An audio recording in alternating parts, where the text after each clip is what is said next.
Madame, Monsieur, bonsoir. Bienvenue sur RTI 2 dans le Flash. Le ministre de l'Agriculture, du Développement rural et des productions vivrières, Kobenan Kwasi Adjumani, a annoncé ce jour le nouveau prix de la noix de cajou bien séchée et bien triée, ne comportant aucune matière étrangère, pour une fixation de 275 francs CFA le kilogramme aux producteurs contre 315 francs CFA l'an dernier, soit une baisse de 40 francs CFA au cours d'une conférence marquant l'ouverture de la campagne de commercialisation de la noix de cajou de l'année 2023-2024.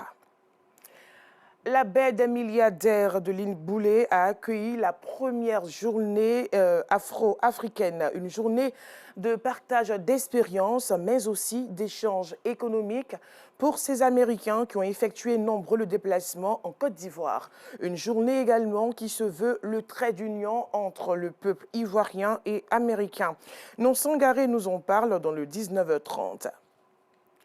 La 8e édition du Salon des écoles de l'ISTC Polytechnique a abrité ce mercredi la journée scientifique des étudiants en publicité marketing pour élaborer le thème de marketing territorial à l'ère du digital. Les détails dans le 19h30.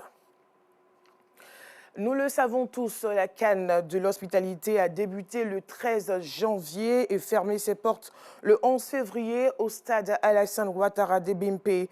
La cité de la Kola, à Niama, est l'une des villes ayant abrité cette messe footballistique africaine.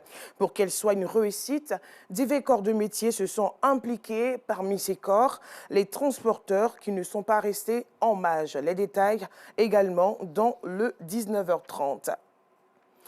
Terminons ce flash en Somalie. Le gouvernement et le Parlement somalien ont approuvé ce mercredi un accord de défense avec la Turquie sur fond de tension régionale entre Mogadiscio et son voisin éthiopien qui a signé un accord avec la région somalienne séparatiste du Somaliland. Dans le cadre de cet accord de défense d'une durée de 10 ans, la Turquie, membre de l'OTAN et proche allié de la Somalie, aidera à défendre le long littoral somalien et à reconstruire les forces navales de ce pays instable de la Corne de l'Afrique, a expliqué le président Hassan Sheikh Mahmoud à la suite d'une session conjointe du Parlement.